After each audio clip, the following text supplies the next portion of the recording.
الرحمن الرحیم السلام علیکم۔ استقبال رمضان سیریز میں ہماری گفتگو کا سلسلہ جاری ہے۔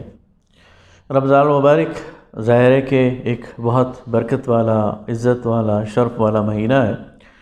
اور اس کا ایک ایک لمحہ بہت قیمتی ہے، تو ہمیں اس کے ایک ایک لمحے کی قدر کرنی چاہیے اور اس کے ایک ایک لمحے کو اچھے طریقے سے گزار کر رب کی رضا اور اس کی جنت کا اپنے آپ کو مستحق بنانا چاہیے۔ لہٰذا آج کی اس مجلس میں ہم یہ دیکھیں گے کہ رمضان کی ان راتوں کو اور رمضان کے ان دنوں کو ہم کیسے گزاریں اور اس کے لمحوں کو کیسے قیمتی بنائیں۔ سب سے پہلی بات تو یہ ہے کہ رمضان کے اندر فرائض کی ادائیگی کا پورا اہتمام کرنا چاہیے، اور سب سے پہلا فریضہ تو نماز ہے۔ نماز ہر حال میں فرض ہے، ہر بالغ اور عاقل پر فرض ہے، مرد اور عورت پر فرض ہے، چاہے وہ سفر میں ہو، چاہے وہ حضر میں ہو، چاہے وہ بیمار ہو، چاہے وہ تندرست ہو، نماز کے یہ فریضہ، اس سے کسی کی بھی جان نہیں چھوٹی۔ لہٰذا نماز تو ہر مسلمان نے پڑھنی ہے، ہر مرد اور عورت نے پڑھنی ہے۔ لہٰذا آئیے اس رمضان المبارک میں کوشش کریں کہ ہم اس نماز کو پورے اہتمام کے ساتھ اور پورے ذوق اور شوق کے ساتھ پڑھیں۔ مرد حضرات یہ کوشش کریں، یہ تہیہ کریں کہ ہر نماز کو باجماعت تکبیر اولیٰ کے ساتھ پڑھنے کی کوشش کریں، اور خواتین وہ اپنے گھروں میں اول وقت میں نماز کی ادائیگی کا اہتمام کریں۔ یہ بات معلوم اور معروف ہے کہ ایک نماز اگر جماعت سے ادا کی جائے عمومی حالات میں تو اس کا درجہ 27 گنا بڑھ جاتا ہے، اور اگر پہلے صف میں ادا کی جائے تو اور زیادہ اجر ہے، اور اگر تکبیر اولیٰ کے ساتھ ادا کی جائے تو اور زیادہ اجر ہے، اور اگر یہ پورا اہتمام رمضان میں کیا جائے تو 70 گنا مزید اس میں اضافہ ہو جاتا ہے۔ اور اگر آپ تھوڑی دیر کے لیے اس کا حساب کتاب شروع کریں اور اس کو ذرا کیلکولیٹر کی مدد سے اس کو گننا شروع کریں تو رمضان المبارک کے اندر 29 یا 30 دن یہ جو 5 نمازیں ہیں، ان کو اگر ہم پورے اہتمام کے ساتھ باجماعت تکبیر اولیٰ کے ساتھ ادا کریں گے تو ہمیں 150 سال کی نمازوں کا اجر اور ثواب ملے گا۔ اب آپ غور کیجئے کہ کتنی بڑی ایک سعادت ہے اور کتنا بڑا ایک خزانہ ہے جسے ہم ایک بہت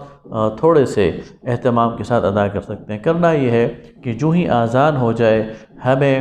پھر تمام کی تمام دیگر مصروفیات کو چھوڑنا ہے اور نماز کی طرف لپکنا ہے۔ یہ تو ہو گیا نماز باجماعت۔ اس کے ساتھ سنتوں اور نوافل کا جو اہتمام ہے یہ بھی بڑا اہم ہے، بڑا ضروری ہے۔ خاص طور پر جو مؤکدہ سنتیں ہیں ان کے بارے میں نبی کریم صلی اللہ علیہ وسلم نے فرمایا کہ جو شخص فرائض کے علاوہ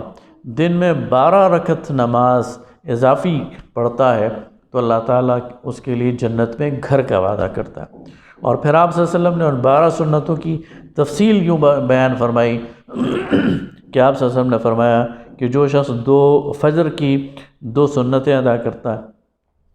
پھر ظہر کی نماز سے پہلے 4 سنتیں اور بعد میں 2 سنتیں ادا کرتا ہے، اور پھر مغرب کے بعد 2 سنتیں ادا کرتا ہے، اور عشاء کے بعد 2 سنتیں ادا کرتا ہے، اس طرح یہ 12 سنتیں مکمل ہو جائیں تو آپ نے فرمایا کہ یہ شخص اس کے لیے جنت میں ایک خصوصی گھر کا وعدہ ہے اور بشارت ہے۔ اس کے علاوہ جو نوافل ہیں، اشراق کے نوافل ہیں، اسی طرح چاشت کے نوافل ہیں، اسی طرح اوابین کے نوافل ہیں، یا اور بہت سارے نوافل ہیں، تو رمضان المبارک میں اس کا ایک موقع ہے اور ہمیں اس سے پورا فائدہ اٹھانا چاہیے۔ اسی طرح نماز تراویح ہے، اور یاد رکھیے کہ یہ ایک ایسی نماز ہے کہ جو خود نبی کریم صلی اللہ علیہ وسلم نے پڑھی ہے۔ آپ کے بعد جماعت صحابہ رضوان اللہ تعالی علیہم اجمعین نے اس کا اہتمام کیا ہے۔ آپ کی اپنی مرضی آپ 8 تراویح پڑھیں، آپ کی اپنی مرضی آپ 20 تراویح پڑھیں، لیکن تراویح کا رمضان المبارک کے ساتھ ایک گہرا تعلق ہے، اور اس کو ضائع کرنا یہ بہت بڑے خسارے کی بات ہے۔ لہٰذا نماز تراویح کا اہتمام اور اس میں قرآن کی سماعت کا اہتمام، اور اگر اللہ نے آپ کو حفظ کا مقام دیا ہے تو قرآن پڑھنے کا اہتمام یہ بڑا لازمی اور ضروری ہے۔ اسی طرح رمضان المبارک میں تہجد کی جو نماز ہے یہ بہت اہم نماز ہے، اور اس کو بہت آسانی کے ساتھ حاصل کیا جا سکتا ہے یہ مقام۔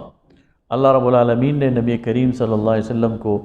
بالکل شروع میں یہ حکم دے دیا تھا کہ یا ایھا المزمل قم اللیل الا قلیلا، اے چادر اوڑھنے والے، اے کمبل اوڑھنے والے، کھڑے ہو جائیے اور اپنے رب کے ہاں یعنی رات کا قیام کیجیے۔ تو جو رات کا قیام ہے یہ نبی کریم صلی اللہ علیہ وسلم کے لیے تو فرض تھا، لیکن آپ صلی اللہ علیہ وسلم کے اتباع کے شوق میں صحابہ کرام رضوان اللہ تعالی علیہم اجمعین نے اس کو اپنا معمول بنایا، اور آج تک امت کے صلحاء وہ اس نماز کا اہتمام کرتے ہیں۔ عمومی دنوں میں تو شاید یہ مشکل ہو، لیکن رمضان میں یہ بہت آسان ہو جاتا ہے، اس لیے کہ سحری کے لیے تو اٹھنا ہی ہے، تو 20-25 منٹ 30 منٹ پہلے انسان اٹھ جائے اور وہ وضو کر کے چند رکعت نماز پڑھ لے۔ یہ 2 رکعت بھی ہو سکتی ہے، 4 بھی ہو سکتی ہے، 8 بھی ہو سکتی ہے، اور عشاء کے وقت اگر وطر نہ پڑے تو اس وقت وطر پر اس کو مکمل کیا جا سکتا ہے۔ یہ یقین کریں کہ یہ وہ وقت ہے جو قبولیت کا وقت ہے۔ اللہ رب العالمین بذات خود آسمان دنیا پر تشریف فرما ہوتے ہیں، ان کی طرف سے پکارنے والا پکار رہا ہوتا ہے، منادی کرنے والا منادی کر رہا ہوتا ہے، رحمتیں بٹ رہی ہوتی ہے، مغفرت بٹ رہی ہوتی ہے، رزق بٹ رہا ہوتا ہے۔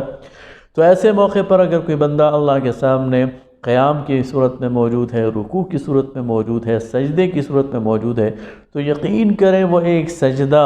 وہ دنیا و ما فیہا سے بہت بہتر ہے، اور اس ایک سجدے کے نتیجے میں جو نیکیاں ملنے والی ہیں، اور جو رب کا تقرب حاصل ہونے والا ہے، اور جو رب کی رضا حاصل ہونے والی ہے، اس کا کوئی اندازہ نہیں کر سکتا۔ تو بہت ہی بد نصیبی ہوگی، بہت ہی انسان کا خسارہ ہوگا اور نقصان ہوگا کہ وہ ان قیمتی لمحات کو وہ ضائع کر دے۔ تو آئیے تہیہ کرتے ہیں کہ رمضان المبارک میں ہم تمام نمازیں جو مرد حضرات ہیں وہ باجماعت پڑھیں گے، جو خواتین ہیں وہ تمام نمازیں اول وقت میں اپنے گھر میں ادا کریں گی، انہیں بھی انشاءاللہ اتنا ہی اجر ملے گا۔ اسی طرح سنن اور نوافل کا اہتمام کریں گے، جو مراتب سنتیں ہیں، جو مؤکدہ سنتیں ہیں، ان کو تو لازمی پڑھیں گے، اس کے علاوہ بھی کچھ نہ کچھ نوافل پڑھیں گے، اور چاشت اور اشراق کی نمازوں کا بھی اہتمام کریں گے، اوابین کا بھی اہتمام کریں گے، تراویح کا بھی اہتمام کریں گے، اور ساتھ ہی ساتھ ہر روز کچھ نہ کچھ تہجد کی نماز بھی پڑھیں گے۔ تو آپ دیکھیں گے کہ آپ کی اس رمضان المبارک کی جو روحانی کیفیت ہے اس کا اندازہ آپ کو خود ہو جائے گا۔ وما علینا الا البلاغ المبین۔